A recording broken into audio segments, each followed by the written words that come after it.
The hospital is in lockdown, the staff are on edge, and a terrifying discovery has shaken everyone to their core. Get ready for a wild ride as we uncover the secrets behind the disappearance of a nurse and the bloodstains that are haunting the hospital. The night started like any other. It was October 23rd, 2023, a Monday. Quiet for an emergency room, which often meant the calm before a storm. Sarah Jones, 29, was well into her regular night shift at Griffin Mercy Medical Center in downtown Atlanta. She was 5'5", brunette, lean, with a quick wit and a reputation for calm professionalism under pressure. A favorite among patients and respected among peers, Sarah had worked the night shift in the pediatric emergency wing for the past 4 years. It wasn't glamorous work. Endless screaming children, anxious parents, and a constant undercurrent of trauma. But she was good at it. Efficient, steady, unshakable. She clocked in at 6:57 p.m., 3 minutes early, as she usually did. At 8:22 p.m., she was seen on hallway camera chatting with nurse Olivia Tran, sipping coffee from a thermos she brought every night. At 9:30 p.m., she was in room 402 tending to a 5-year-old boy with a fractured arm. And at 10:12 p.m., she walked toward the East Wing supply corridor to retrieve pediatric four-tubing. Security footage captured her opening the heavy double doors, stepping inside. And then, nothing. She never exited, never radioed in, never logged another medical chart. At first, no one panicked. Nurses disappear for breaks, for phone calls, for quiet moments in the stairwell. It was Dr. Raj Patel, her attending physician that night, who first noticed her absence around 11:40 p.m. when a code blue patient arrived and Sarah wasn't there to help. A sweep of the hospital came up empty. Her locker was untouched, with her bag, wallet, car keys, and phone still inside. Her car, a white Honda Civic, was still parked in the employee lot. No signs of struggle. No missing personal items. No hint that she'd walked out willingly. That's when the hospital security checked the East Wing corridor and found it unlocked. Lying just past the fire extinguisher cabinet was a small smear of blood. Then another, and another. A trail, subtle, but unmistakably human. Not a pool, not a splatter. Just streaks, dots, finger-width stains that looked almost wiped away. There was also a bloody handprint on the side of the stairwell door. Not Sarah's hand size, larger, male. The security supervisor ordered an internal lockdown. And at 2:17 a.m., the Atlanta Police Department was called. What was supposed to be a quiet night in a reputable hospital had just become a crime scene. But without a victim, a suspect, or a clear crime, police were left with a question more unsettling than any answer. Where was Sarah Jones? Sarah's disappearance hit hard. Her co-workers were stunned. Her patients were confused. And her family, especially her younger sister Kelsey, was inconsolable. Detectives launched a full-scale investigation the very next morning. And when they started pulling back the layers of Sarah's life, 3 individuals quickly rose to the top of the suspect list. 1. Ben Harper, the ex-boyfriend. Ben Harper, 33. A failed musician, a part-time bartender, and a full-time problem. Sarah had dated Ben for about a year. According to friends, he was charming in the beginning, spontaneous, passionate, exciting. But as the months wore on, he became possessive, then angry, then unstable. The breakup had happened 6 weeks before Sarah vanished. But Ben hadn't taken it well. He texted her repeatedly in the weeks following, dozens of unanswered messages, some begging for her to talk, others threatening her new relationship with someone else in the hospital. One message stood out. If I see you with him again, don't say I didn't warn you. When questioned, Ben claimed he had been home alone that night, playing video games and drinking. There were no witnesses, no Uber Eats orders, no alibi. His phone pinged off a cell tower near his apartment, which placed him in the area, but not definitively in his apartment.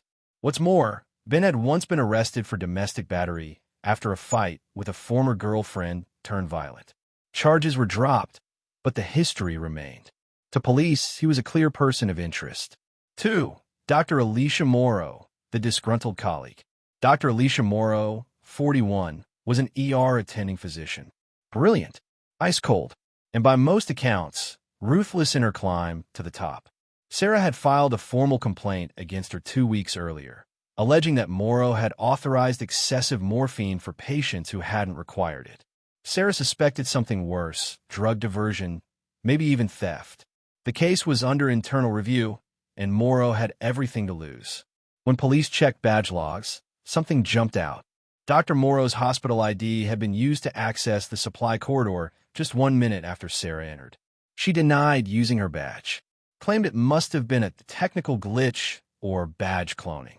She insisted she was in surgery at that time, a claim backed up by 2 nurses and an anesthesiologist.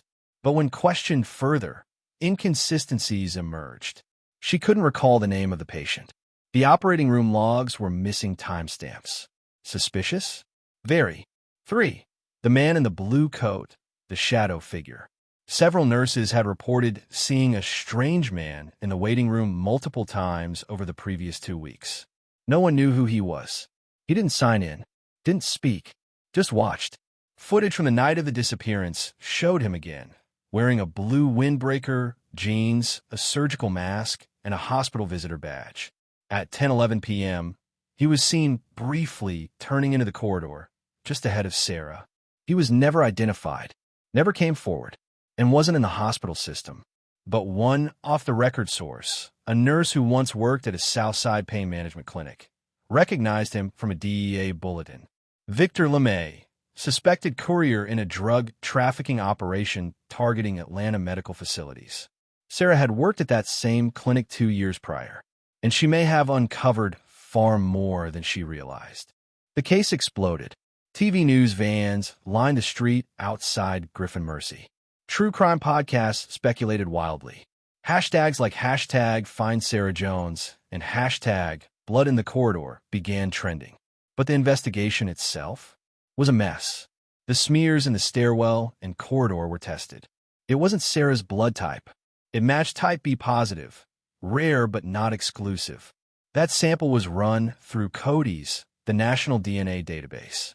A hit came back, Victor LeMay, the same man from the blue windbreaker, the same man linked to the Southside opioid ring in 2021, a man who had vanished after agreeing to cooperate with federal agents before testifying.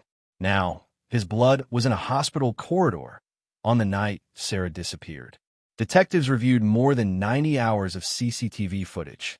Many of the East Wing hallway feeds were corrupted, pixels scrambled, timestamps missing. An internal audit revealed the files had been manually overwritten. By who? Still unknown. But logs showed that access to the security system had been made using an admin badge, one belonging to Thomas Riley, head of hospital security. Riley denied it, claimed his login must have been stolen. He later resigned under personal circumstances. 6 weeks into the investigation, a maintenance worker cleaning HVAC ducts in the sub-basement discovered something strange. A Ziploc bag hidden behind a vent panel. Inside was a burner phone, a USB thumb drive, and a folded note. If something happens to me, look here. SJ. What was on that drive would change everything. When investigators plugged in the USB drive Sarah had hidden, what they found was damning. 32 audio files, each labeled with dates. Some short, others over 15 minutes long. Every single one of them recorded in Sarah's own voice. It was clear she had been keeping a secret audio journal, and the stories she told in those recordings, far darker than anyone imagined. October 2nd, 2023, audio file number 7. I saw Dr. Morrow remove vials from the controlled cabinet again. There was no patient listed in the system who matched the dosage she took. I don't think she noticed I was watching this time. It wasn't the first time, and it won't be the last. October 10th audio file, number 13. I confronted her. She told me I misunderstood the protocol. But I know what I saw. I documented everything. If anything happens to me, check my locker. October 19th audio file, number 27. There's a man who keeps showing up during the night shift. Blue coat. Doesn't talk. He watches. I think he followed me to the garage last night. I try to pretend I didn't notice, but I'm scared. I think they're watching me. And then came the final file, dated October 22nd, the night before Sarah disappeared. October 22nd, audio file number 32. I found a connection. The patient log for room 317. The guy we called John Doe, he's not real.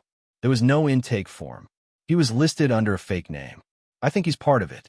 The network. I saw Dr. Morrow hand him a clipboard in private, and when I checked the clipboard later, it was gone. This is bigger than I thought. I need to report this. I'm going to try to talk to Internal Affairs tomorrow. I think they already know I'm going to talk. If anything happens to me, don't let them cover it up. Detectives were stunned.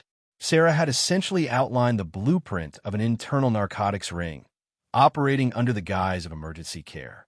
But she had been isolated. No one she confided in. No backup plan.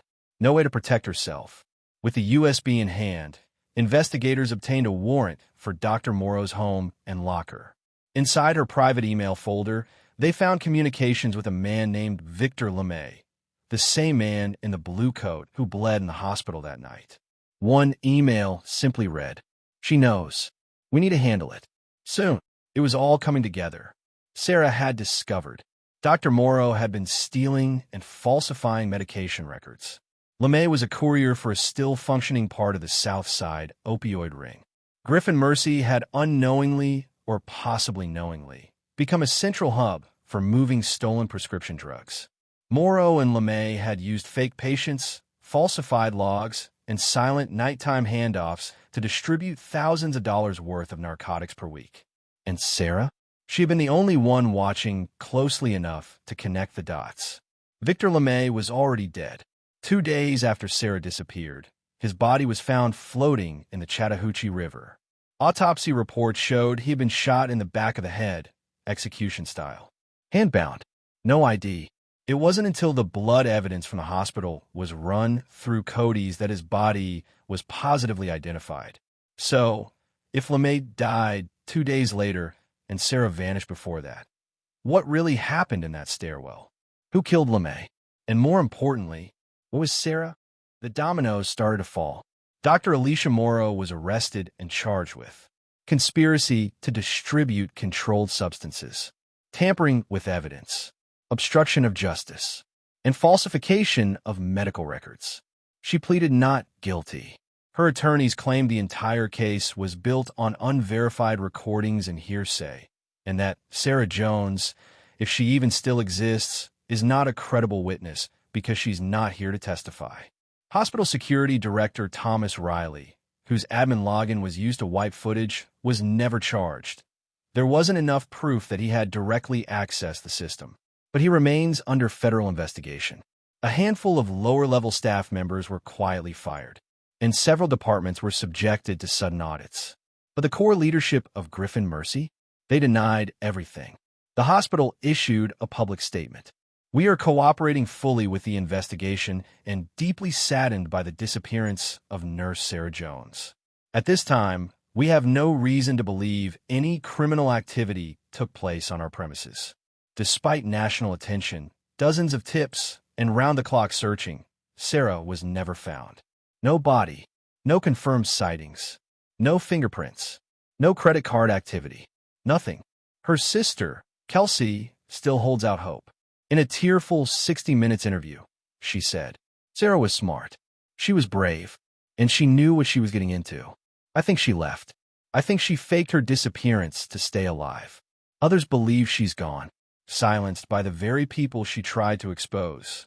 One theory suggests that LeMay didn't kill Sarah, that he tried to warn her or help her disappear, and that someone higher up saw him as a liability, too. Whatever the truth is, 2 people vanished that week. One body surfaced, the other did not. Griffin Mercy Medical Center remains open, but its reputation has never fully recovered. A bronze plaque honoring Sarah Jones was installed in the East Wing corridor, but critics call it a hollow gesture, a monument to inaction. Whistleblower protection programs in Georgia saw a 20% increase in applications following the case, and medical compliance agencies tightened protocols around controlled substance documentation across multiple hospitals statewide. But for those closest to the mystery, those who knew Sarah, who worked alongside her, who tried to sleep after that night, the story is far from over. Because without Sarah's voice, Without her testimony, the most important questions remain unanswered. So we ask you, what happened in that stairwell? Did Sarah uncover too much and pay the ultimate price? Did someone help her escape? Or is she out there somewhere, watching, waiting, hiding, hoping the world finally catches up with the truth? What do you think really happened that night? Drop your theories below.